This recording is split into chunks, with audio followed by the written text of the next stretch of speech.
అందరికీ నమస్కారం. ఎలా ఉన్నారు మీరందరూ? Welcome to Purnima's paradise. ఇవాల్టి వీడియోలో అవెన్ డీప్ క్లీనింగ్ చేయడానికి నేను ఫాలో అయ్యే కొన్ని టిప్స్ అండ్ ట్రిక్స్ మీతో షేర్ చేసుకోబోతున్నాను. So let's get right into it. Usually oven deep cleaning చేయాల్సిన అవసరమే రాదు నాకు. నీట్‌గానే ఉంటుంది. కాకపోతే థాంక్స్ గివింగ్ అప్పుడు మేము పిజ్జా చేసుకున్నప్పుడు ఒక మిస్‌హ్యాప్ జరిగింది. దానివల్ల పిజ్జా మొత్తం కింద పడిపోయింది. సో ఆబ్వియస్లీ అది ఇంకా మాడిపోయి, ఎండిపోయి అలా ఉంది. సో ఒక క్విక్ రౌండ్ డీప్ క్లీనింగ్ చేసేద్దాము అని డిసైడ్ అయిపోయాను. సో ఫస్ట్ స్టెప్ ర్యాక్స్ అన్నీ తీసి బయట పెడుతున్నాను. దీని మీద డాన్ పవర్ వాష్ వేసి కొంచెం సేపు నానబెడుతున్నాను. ర్యాక్స్ నానే టైంలో అవెన్‌లో ఎండిపోయినవి ఎంతవరకు తీయగలుగుతున్నానో అంతవరకు ఫస్ట్ తీసేస్తున్నాను.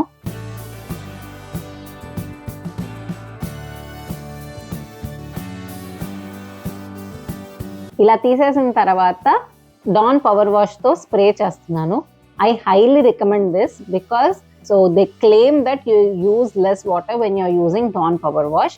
అండ్ ఐ హైలీ రికమెండ్, ఎందుకంటే నేను మళ్ళీ సెపరేట్‌గా గిన్నెలో నీళ్లు పెట్టుకొని అవన్నీ ఏం చేయాల్సిన అవసరం రాలేదు కాబట్టి. సో నేను డాన్ పవర్ వాష్ వేసి కొంచెం సేపు నానబెట్టిన తర్వాత స్క్రబ్ డాడీ తోటి స్క్రబ్ చేయడం స్టార్ట్ చేశాను. ఎక్కువ ఎల్బో గ్రీస్ కూడా ఏమీ వాడక్కర్లేదు.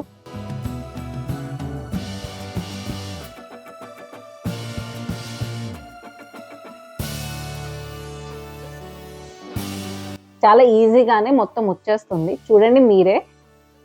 నేను జస్ట్ ఒక రౌండ్ ఇలా చేసినందుకే ఆల్మోస్ట్ మొత్తం అయిపోయింది. తర్వాత ఇంకా డీప్ క్లీనింగ్ చేయడానికి నేను బేకింగ్ సోడా, వెనిగర్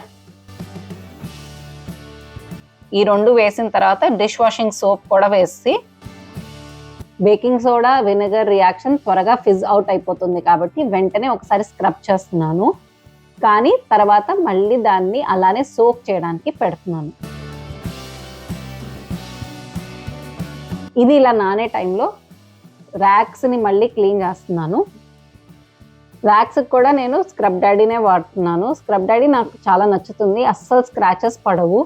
సో మీరు ఏ ప్రోడక్ట్ని వాడాలి అని అనుకుంటుంటే I highly recommend Scrub Daddy as well, especially for kitchen appliances. ఒకవేళ మీకు ఇంకా జిడ్డుగా అలా గ్రీజీగా ఉంది అనిపిస్తే పమిస్ స్టోన్, నేను లాస్ట్ వీడియోలో చూపించినట్టు పమిస్ స్టోన్ కూడా మీరు దీని మీద వాడుకోవచ్చు. అస్సలు స్క్రాచెస్ పడవు. అది నేను అవెన్లో మళ్ళీ లాస్ట్ స్టెప్ కిందకి వాడతాను. కానీ మీకు కావాలంటే ర్యాక్స్ మీద కూడా వాడుకోవచ్చు. సో ఇలా ర్యాక్స్ అన్నీ క్లీన్ చేసేసుకొని ఎయిర్ డ్రైకి పెడుతున్నాను. అండ్ నెక్స్ట్ ఈ baking soda, vinegar, dish washing సోప్ది మళ్ళీ ఇంకోసారి స్క్రబ్ చేసేసి, అవెన్స్లో సెల్ఫ్ క్లీనింగ్ ఆప్షన్ కూడా పెట్టుకోవచ్చు. అది సెల్ఫ్ క్లీనింగ్ ఆప్షన్ ఏం చేస్తుంది అంటే టెంపరేచర్ని అరౌండ్ 9000 degrees వరకు తీసుకెళ్ళి చాలా హాట్ చేసేసి ఉన్నది మొత్తం యాష్ లాగా అయిపోతుంది అనమాట. ఒక వైట్ బ్లాబ్ లాగా అయిపోతుంది. అది మళ్ళీ కూల్ డౌన్ అయ్యి నార్మల్ అయినప్పుడు మీరు క్లీన్ చేసుకోవచ్చు. కాకపోతే మీరు అట్లా సెల్ఫ్ క్లీనింగ్ పెట్టుకోవాలనుకుంటే డెఫినెట్లీ ఇంట్లో ఎవరైనా ఉండాలి అని పెట్టుకోండి. Because accidents might happen. ఎందుకంటే అంత హై టెంపరేచర్లోకి వెళ్తుంది కాబట్టి. సో నాకు అంత మురికిగా ఏం లేదు. సో నాకు ఇది మ్యాక్సిమం 45 minutesలో అయిపోయింది మొత్తం డీప్ క్లీనింగ్. సో నేనైతే ఇదే ప్రాసెస్ ఫాలో అయిపోతాను. అండ్ నేను వాడింది కూడా ఏం టాక్సిక్వి హై కెమికల్స్ ఏం కాదు. ఇంట్లో దొరికే డిష్ వాషింగ్ సోపు వీటితోటే చేస్తున్నాను కాబట్టి మీకు మళ్ళీ అవెన్లో ఒక ఓడర్ అట్లాంటివి ఏం రాదు. ఇంకా ఆల్మోస్ట్ నీట్గా అయిపోయింది అని లాస్ట్ ఫినిషింగ్ టచెస్కి మాత్రం నేను నా పమిస్ స్టోన్కి వెళ్తున్నాను. నాకు ఇది చాలా నచ్చుతోంది. అస్సలు స్క్రాచెసే పడవు అండ్ ఇట్లా మ్యాజిక్ లాగా మొత్తం పోతుంది. సో నాకు చాలా నచ్చుతోంది ఇది మాత్రం. సో నేను పమిస్ స్టోన్ తీసుకొని కొంచెం తడిపి మిగతా ఎక్కడెక్కడైతే ఇంకా మరకలు ఉన్నాయనిపించిందో అక్కడక్కడ పమిస్ స్టోన్ వాడి వెంటనే వైప్ చేసుకుంటున్నాను. ఇలా అవెన్ లోపల క్లీన్ చేసేసుకున్న తర్వాత ఇప్పుడు డోర్ హ్యాండిల్ సైడ్ పోద్దాము. హ్యాండిల్ సైడ్ కూడా గ్లాస్ సైడ్ క్లీన్ చేసుకోవడానికి నేను డాన్ పవర్ వాష్ ఫస్ట్ వేసి కొంచెం సేపు సోక్ అయిన తర్వాత స్క్రబ్ డాడీ తోటి స్క్రబ్ చేసేసాను. నాకు ఒకటి అర్థం కాదు ఏంటంటే అవెన్స్కి ఇన్సైడ్ క్లీన్ చేయడానికి ఎందుకంత హార్డ్ ఉంటుంది అని. ఒకవేళ ఫుడ్ పార్టికల్స్ వెళ్ళకూడదు, అవెన్ టెంపరేచర్ హై ఉంటుంది, ఇన్సులేషన్ క్రియేట్ చేయాలి అని పెట్టినప్పుడు ఆ సైడ్ బ్లాక్ చేసేయచ్చు కదా ఫుడ్ పార్టికల్స్ వెళ్ళకుండా. అది ఎందుకు అలా చేస్తారనేది నేను ఇంకా కొంచెం రీసెర్చ్ చేయాలి. ఒకవేళ మీకు ఎందుకు చేస్తారో తెలిస్తే నాకు కమెంట్ సెక్షన్‌లో చెప్పండి. ఇప్పటికైతే కనిపించే సైడ్ వరకు మాత్రమే క్లీన్ చేసుకోగలిగాను. క్లీనర్ వాసన కూడా వస్తుంది అనిపిస్తే మీరు చిన్న గిన్నెలో మొత్తం అయిపోయిన తర్వాత కొంచెం నిమ్మకాయ రసం గానీ, వెనిగర్ గానీ వేసి ఒక 10 మినిట్స్ అట్లా అవెన్‌లో ఏమీ ఆన్ చేయకుండా పెట్టి క్లోజ్‌గా పెట్టుకుంటే కూడా ఆ వాసనంతా పోతుంది.